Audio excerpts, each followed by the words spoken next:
असद उमर को क्या मशवरा देते हैं?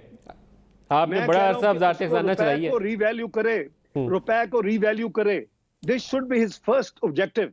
चलो यार, उससे उसके मुंह से 127 निकला था, 127 पे ले जाए इसको वापस, मत सरेंडर करे। इस सरेंडर करने से कुछ नहीं होगा। मैंने एमडी आईएमएफ के मुंह पे कहा था, मियां नवाज शरीफ, आप कह रहे हैं कि असद उमर ने सरेंडर कर दिया आईएमएफ के सामने?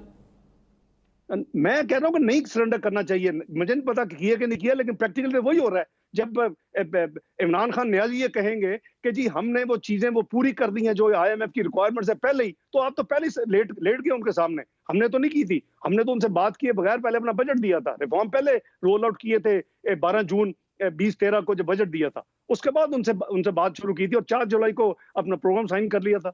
तो प्लीज अपने रुपए की बेकदरी को खत्म करें, ये अफोर्डेबल नहीं है। आपने करीबन 50 से 55 अरब डॉलर का पाकिस्तान को नुकसान दे दिया है 8-9 महीने में। इससे बड़ा नुकसान और नहीं किसी गवर्नमेंट ने दिया इतनी शॉर्ट पीरियड में।